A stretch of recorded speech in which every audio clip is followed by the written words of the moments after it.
Ladies and gentlemen, take a seat at the table. Welcome to another roundtable discussion here. A little bit of a deck building video with me, Ryan, with the Roundtable of Wraith.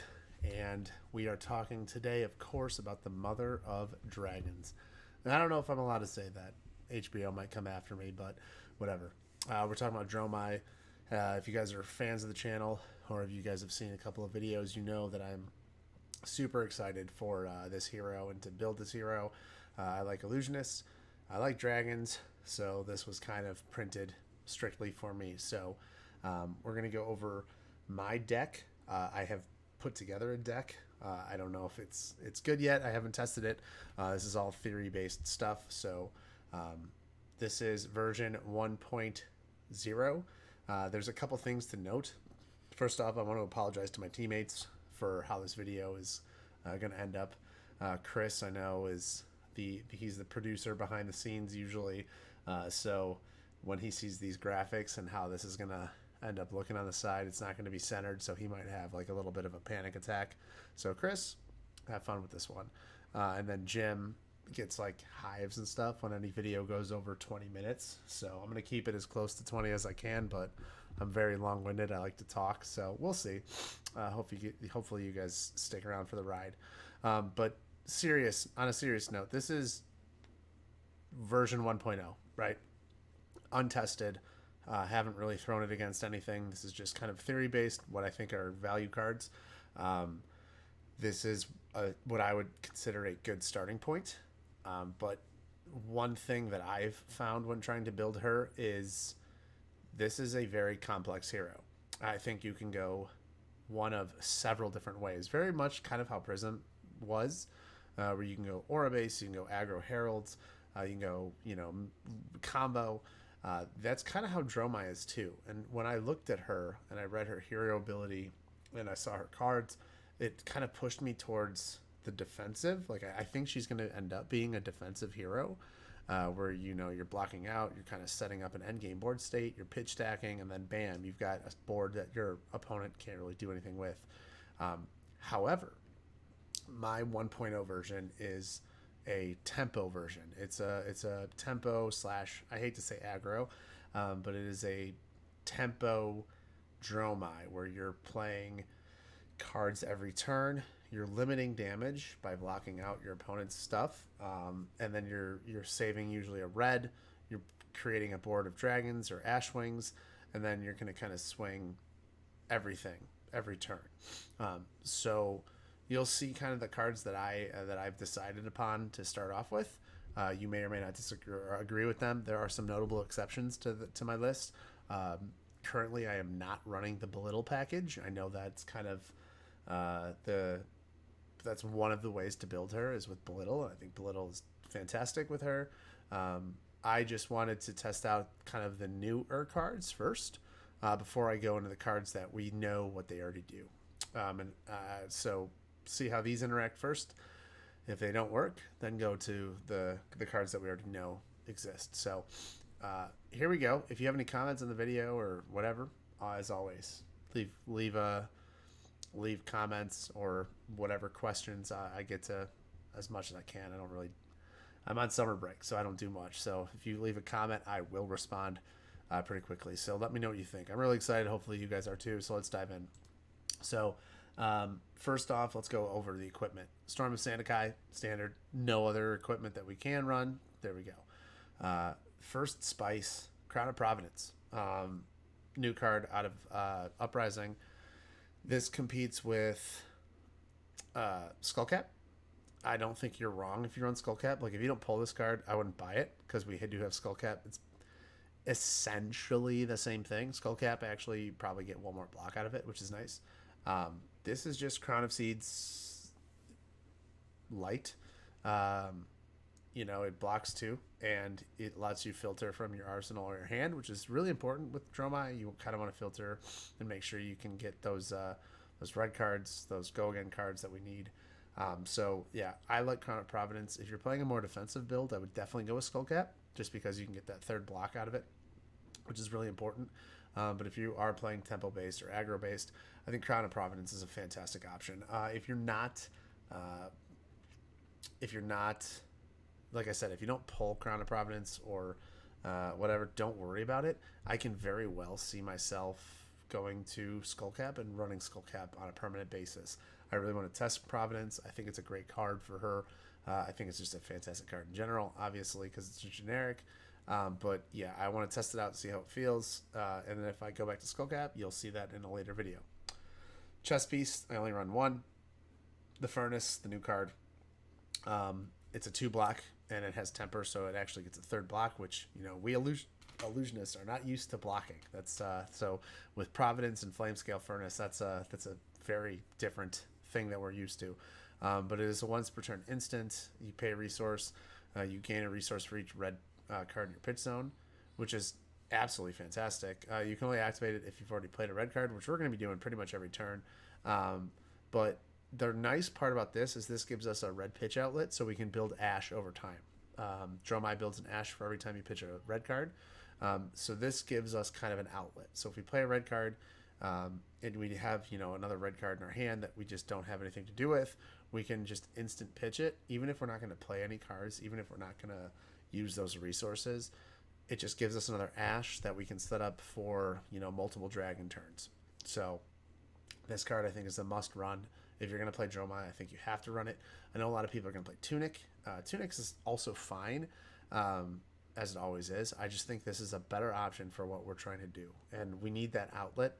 Plus the 3-block is just really, really good, I think. So I'm not going to run anything else. I think Furnace is just a fantastic option out of Uprising. And I think if you're going to play Dromai, you want to pull this card. Let's go to Silken Form first. So Silken Form is going to be our main arm piece.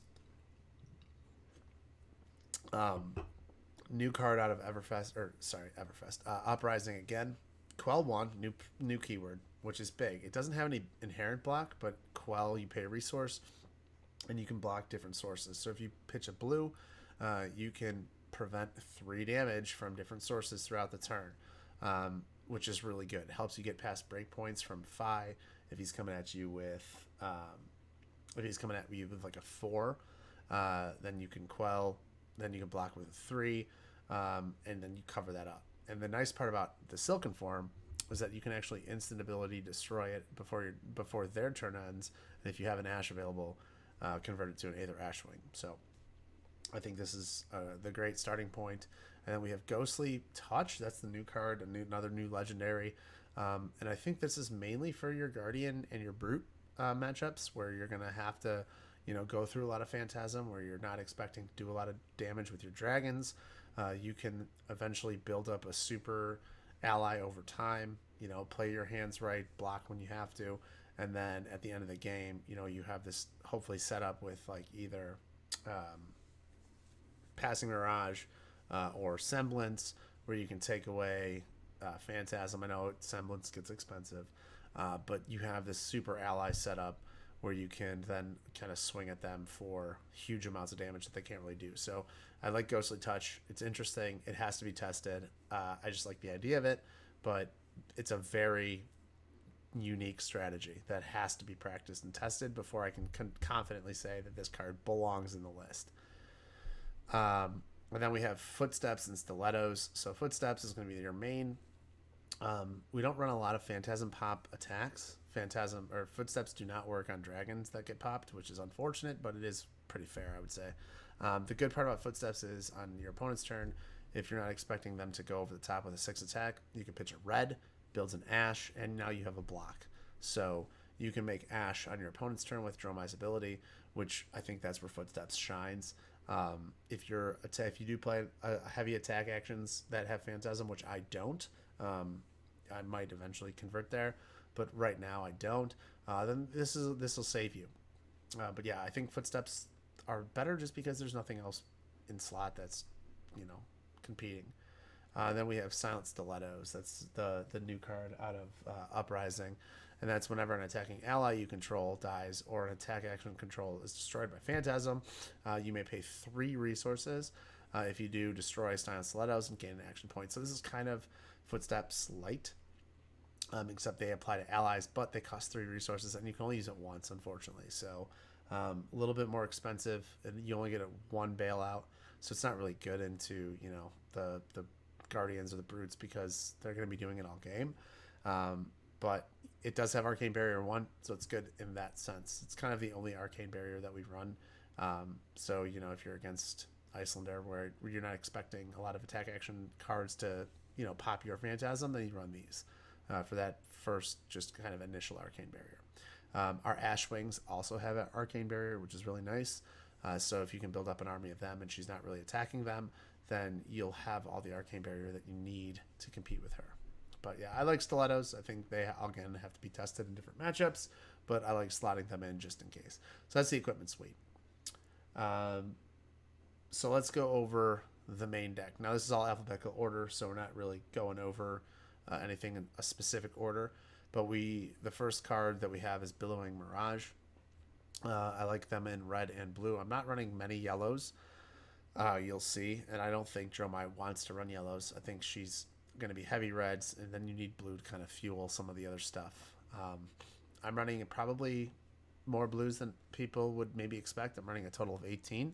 That's because I am running Draconic Optimi, and I think he's very good. And then, of course, you're also going to want to fuel Ghostly Touch and Silent Stilettos if you have to. So I don't think, the lean lists that are running 9 or 12. 12 is probably the lowest I would go in this list. 9, I think, is a little bit too low.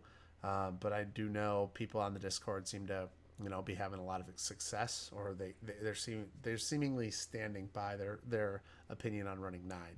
I have 18 in this list, so that might be a little high. I just like to kind of over exaggerate or over prepare. But yeah, Billowing Mirage. When you attack with Billowing Mirage, transform up to one Ash you control into an Aether Ashwing, and it has Go Again. So this is one of our pitch outlets. So Dromai needs a red card to get going, right? You can't attack with all your dragons. They don't all have Go Again unless you play a red card. And you also want pitch outlet. So you want one cost that you can pitch a red, build an Ash, attack with Go Again, sets up your entire turn. Billowing Mirage is one of those cards. I think I run 22 of those cards, or 24 of those cards. The red does 3 damage. The blue does 1. The blue, you're not really trying to play it, but, if you have to, you have to. But yeah, the red is just a great card, and it transforms an Ash that you have into an Aether Ashwing, which is a little 1 cost, or a 1 attack, 1 life, 1 Arcane Barrier little guy, your basic dragon. So it's really good, and kind of if you're trying to go wide and spread out with the Ashwing. So these are core. All 6 of these are going to be in every single matchup. They can't pop it with Phantasm because it doesn't have Phantasm, which is really nice. Next card is a Draconic card, Blaze Headlong. It's a 0 cost 4 attack that has Go Again if you've played another red card this turn. Ideally, we're playing red cards every single turn, so this is just value city. The unfortunate part, but also the fair part, is that it blocks for 2. But if you're playing like an invoke card, like all the invokes are red, obviously, so you play that, you into this. This is just 4 damage at their face. They can't do anything about it. They're never going to block this, so I think this is a great card for Dromai. It's probably a fantastic card for Fi as well. I think this is just an overall just a great card. 0 for 4s are always good, and then block is whatever. This is one of those cards where it's like, if they're coming at you, you don't want to block with this, and you don't have another red card that you can play, whatever it is. If you've mapped out your turns, pitch this, block with Footsteps. You're only losing 1 block on that, and you're getting an Ash, so it's almost like a net positive for you. But I really like this card. I'm playing this in every matchup. I really enjoy it. Next, we have kind of the first kind of flex spot, I would say. Burn Them All. I love this card. Mainly because I'm going for max rarity, and this thing comes in cold foil. I already bought one from some dude that pulled it in Vegas. Very excited about that. But also, in all seriousness, this competes with Uprising. So I do not run Uprising in this list. I think Uprising is an amazing card. I think it's just very difficult for Dromai to get max value out of it. You're playing Uprising if you're getting 4 damage, right? This card, I think it's much easier to get value out of consistently than Uprising. They do the same thing. They're both 0 cost. They are non-attack actions. They block for 3, and they're both red. And they both have go again. So it enables your turn, essentially, is what I'm saying. This one, Burn Them All, gives your first dragon attack an arcane damage. Okay? Doesn't seem huge, right? Uprising has your first 4 draconic attacks, or your next 4 draconic attacks have +1 power, which seems crazy. But if you run into, let's say I play an Uprising, right? And even if I have 4 dragons out and I'm feeling good about myself, Dromai aside, and then I attack with an Aether Ashwing and they just have a popper, my turn's over. I don't get any value from Uprising or any further value from Uprising. I can't do anything, right? So that's the problem that I have with Uprising. If you could guarantee that every attack would get through, then great. But you're not often, with Dromai, you're not often building a board with 4 Aether Ashwings or, a combination of 2 dragons and 2 Aether Ashwings. Burn Them All, I think, is just more consistent, right? Even if they pop your first dragon, you're still dealing an arcane. And Dromai is very similar to Prism in that she's kind of paper cutty over time, defending, doing things, pressure. If you can add on an arcane every turn, I think you're just going to get more value out of that. Now, the caveat here is that at the beginning of your end phase, you have to banish a red card from your graveyard, and then you put a raise counter. You put a raise counter on there, and then you banish as many cards or as many red cards from your grave as there are raise counters. So the thing has a chance to stick around for a while because you're always, defending with reds or playing reds or whatever it is. But yeah, I just prefer Burn Them All. I'm going to test it out and see how I feel. I like Arcane. I like mixed damage. I think in this specific deck, it has more value than Uprising. I could be wrong. I know that there are a lot of Uprising truthers. I love that card. I think it's fantastic. I just think Burn Them All is better for this build. We'll see, though. Next card is Dunebreaker Senpai, or Senpai. Senpai. The red is a 1/5 go again. When it's destroyed, create an ash. So it does have Phantasm. So if they pop it, you get an ash. So it's Value City. Blocks for 3. The blue one is a 1/3. Same deal. 1/5s are good with go again, especially, and the Phantasm doesn't hurt. This is where Footsteps come into play. If they do pop this, you get an ash. You can pay another red, create another ash, get your action point back, and then continue your turn because you already played the red card. So if you have a bunch of dragons out, they can all attack with go again. So this card is great. I think you definitely run, both. I run 2 blues because I do have a kind of a sexy little flex that we'll see in a little bit, but 3 reds I think are mandatory. I think they're absolutely core for any Dromai list that you want to build. Next card, Erase Face. In our prediction video, I said that this is going to be the most important set for generics. I think this has a chance to be the best generic in the game now, which is, I know, a very bold statement. I think it's going to surpass Command and Conquer, and here's why. I think Command and Conquer got worse when Crown of Providence was printed. It already got worse with Crown of Seeds. Where now Starvo's gone, so really the only person that can effectively run Crown of Seeds is Oldham, but he's going to be everywhere. But I think with Crown of Providence, any deck that has been between Skullcap or whatever is now going to run Providence, and that makes Command and Conquer worse because they can block with Crown of Providence against Command and Conquer and then get rid of their Arsenal card and then draw a card. So Erase Face, let's explain what this does for those the uninitiated, right? When I saw this card first, I was like, whatever. And then I dove in and I'm like, this card's kind of stupid. So first off, let's take our worst matchup, or at least what I think our worst matchup is, and that's Prism. Erase Face, if it hits, first off, it's a popper, right? It's a 6 cost, so she doesn't like that as it is. If it hits, all their cards lose their class and talent. Okay? Luminaris gives all illusionist attacks go again if they pitch a yellow.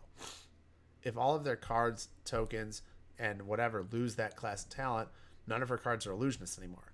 So that means nothing has go again, which is effectively denying Prism of what she does, right?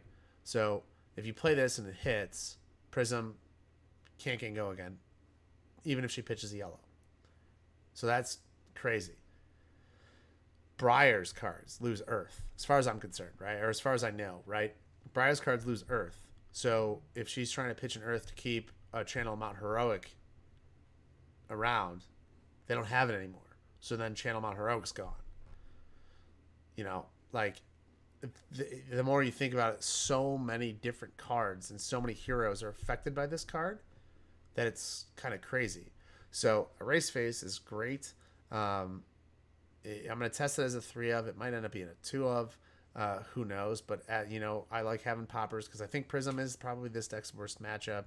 I'm sure at the beginning of the format, too, you're going to face a lot of mirrors. So having another popper in your deck is great. But Erase Face, I think, is just... I think it's better now with how the game has shifted and with Crown of Providence being printed. I think Erase Face is probably... Oh, I'm sorry. Yeah, Erase Face is better than Command and Conquer at this point as the best generic. Time will tell. I could be wrong. It could be a wild claim that no one agrees with, and then, we'll see. But I think with what it threatens versus the best decks in the format or the best decks in the game, I think this card is really good. Like Fi is going to be everywhere, right? A lot of his cards hinge on how many Draconic chain links that he controls. If this hits, he can't control any Draconic chain links because none of his cards have Draconic, right? So, insane card, very good card. Run 3, see how it is. Let me know how this one feels because I'm going to test this one a lot. I think this card, the ceiling on this card is insane. All right, now we get to the Dragon Boys. So let's talk about the Dragons, the ones that I've decided to go into. So first off is Asvalai. He's a 0-coster. He does 2 damage and deals an Arcane. Sorry, I don't have the flip. He's decent into Prism because she's not running many poppers. He's really good into the Mirror. So I would run him into both of them. Dromai, I think, is the best dragon. He's in there regardless. He's a 0-cost, I believe. 3 attack, maybe 2 attack. But his big ability, I don't know the attacks and health. I need to be better on that. But his ability is when he attacks or when he leaves the arena, gain an action point. So he's especially really good into Prism because he can help you kind of clear auras if they've set up board state. But he's just good in general. If you have another attack that doesn't have to go again, which most of our stuff does, but if you, like, let's say, have the resources, you play Dromai, you attack with him, the attack goes through, you get 2 action points. Now I can attack with something else that doesn't have to go again, and then maybe finish with an Erase Face or something like that. You know what I'm saying? So Dromai is just good in general, especially as a 0-cost. He's absolutely core. Now we go to 2 of the legendaries. The first one is Dominia. Dominia has the 4-cost, 4 health, 4 attack, and her ability is when you attack with her, look at the top card of your deck or reveal the top card of your deck. If it's red, look at your opponent's hand and banish a card, which is insane. Dominia is absurd. She's fantastic and she's really affordable. So I would run Dominia against every matchup, just because, like I said, she's absurd, pretty easily affordable. All it takes is a blue in your hand and you can afford her. So yeah, she doesn't feel bad at Arsenal because you're always going to be able to get her out. And then what she does is you can actually look at their hand and get rid of a popper before they play it against her. So yeah, Dominia is great. Draconic Optimi is, I'm really high on him. I know a lot of people online aren't because of how expensive he is.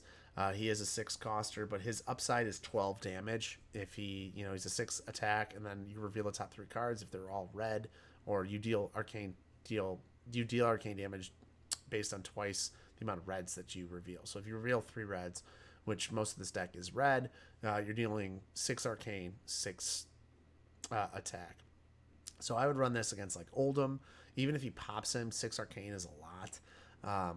Run this against Oldhim, run this against Prism, run this against, Dash, Viscerai, kind of mid-rangey decks that, you're not really worried about popping, that have kind of a difficult time popping him or killing him, I should say. He just threatens so much. So yeah, I like Draconic Optimi.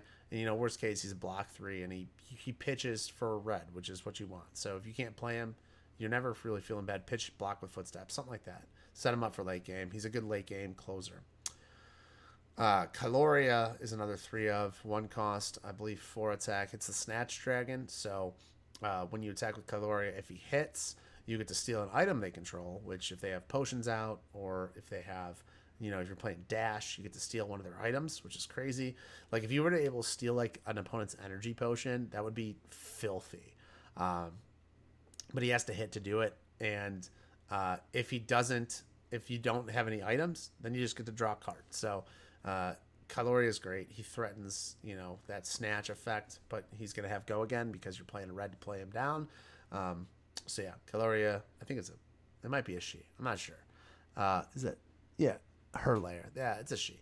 Yeah, she's fantastic. I love Caloria.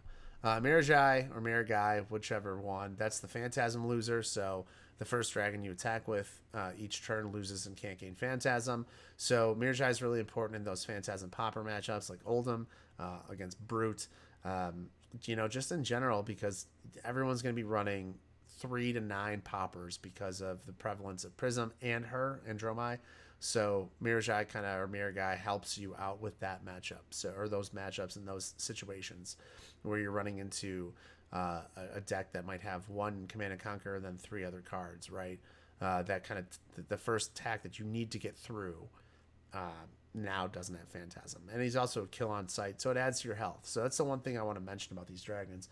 I know I'm already at 26 minutes, so Jim's freaking out, but they add to your health, right? They're just plus health. So if you have this guy down, then your opponent has to commit resources to kill this thing, or else now you can kind of snowball a little bit, similar to what Prism can do with auras.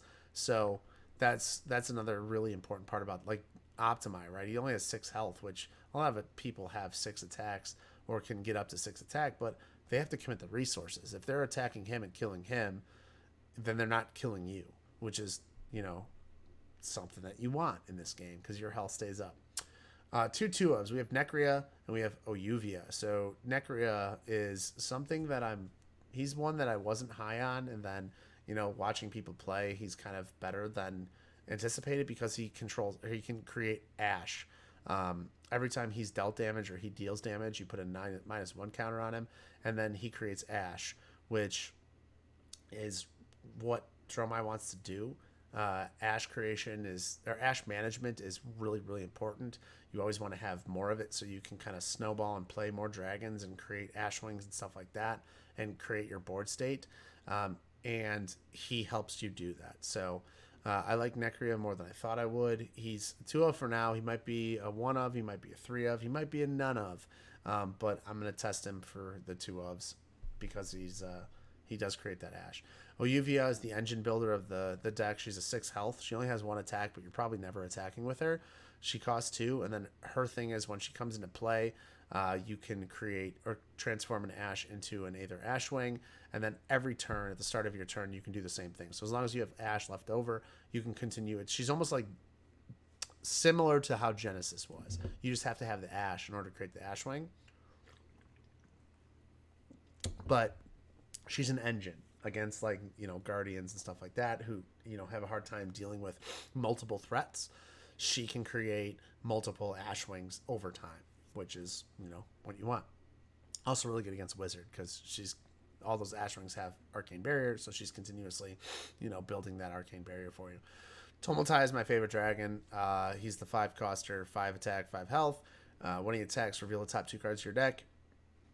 And you can put a -1 counter on an equipment they control for each red that you reveal, and if that equipment has 0 after you've done that, destroy that equipment. So he's insane. He is probably one of the key momentum swings against Fi. If you can get him out early and destroy Mask of Momentum, you probably win because you don't have to worry about that threat. If you reveal 1 and you can kill their Tunic, also that's huge value. So yeah, Tumultai is fantastic. You run him in pretty much every matchup.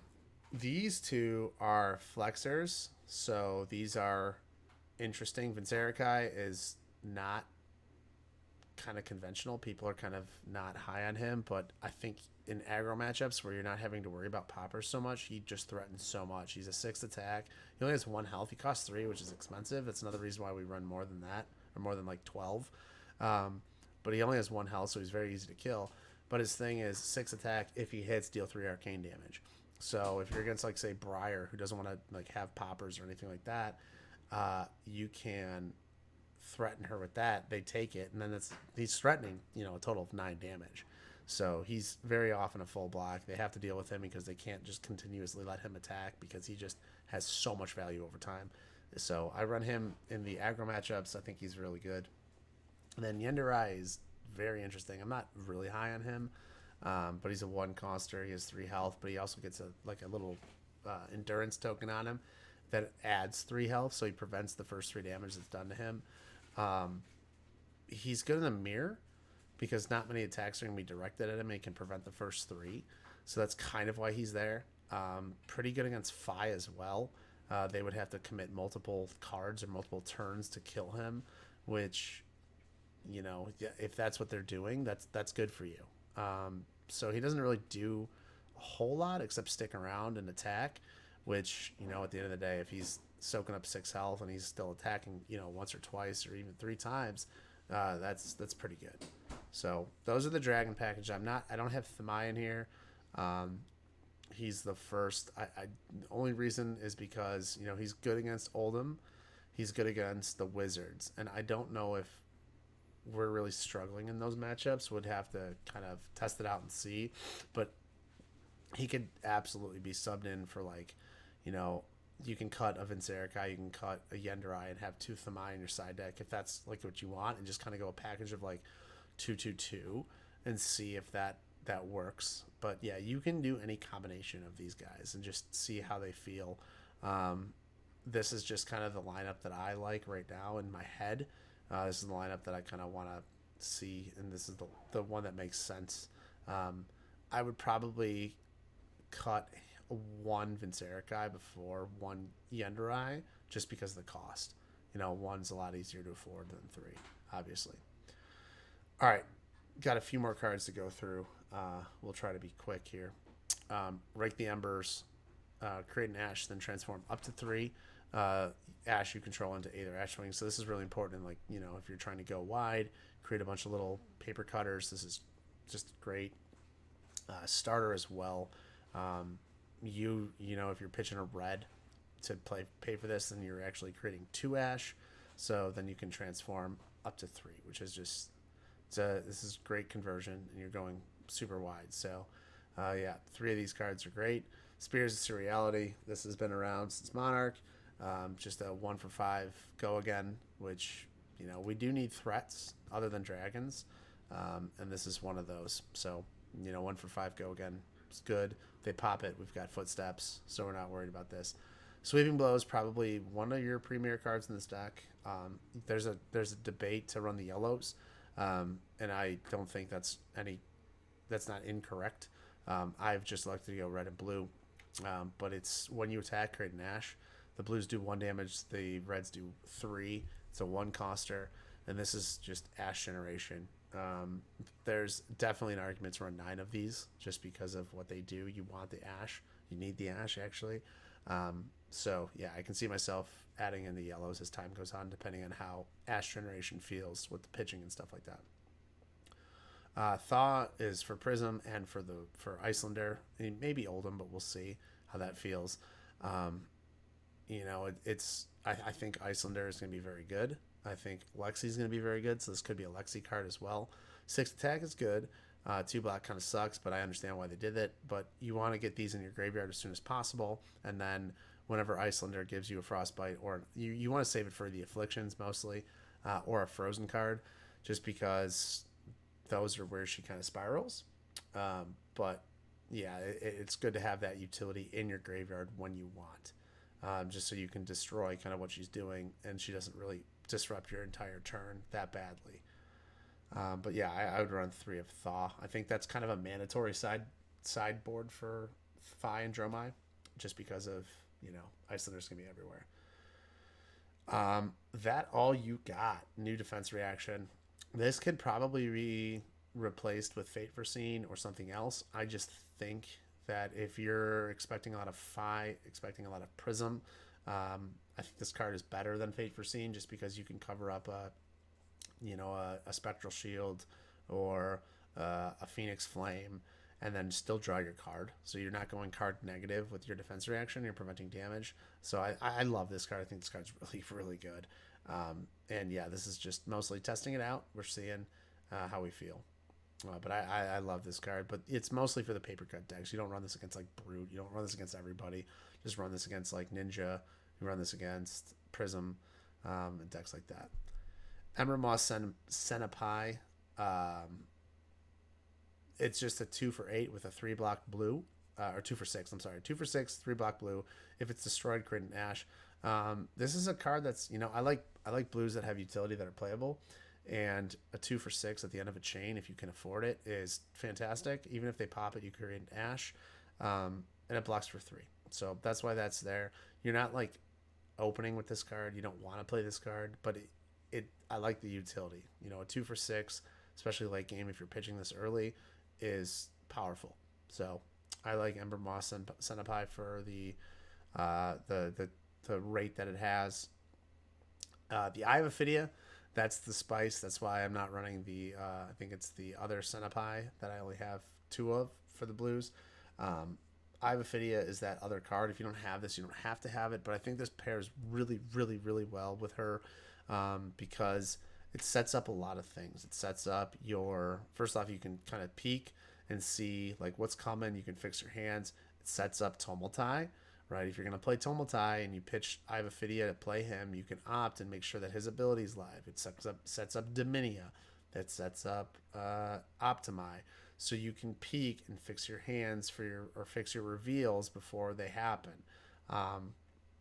It's also, hey, if you play Eye of Ophidia for another card and you reveal 2 blues, well, now you can fix it because you don't want 2 blues in your hand unless you're going to play Optimi. You usually want the red for the pitch for the Ash. So I think Eye of Ophidia fits really well here. If you don't have it, I know it's really expensive with all the wizardry going on, and you don't have to have it. This is not a mandatory card. It never is, never has been, never will be. But I think it makes your percentage points a little bit better. It takes out a little bit of a variance from the things that like the reveal cards.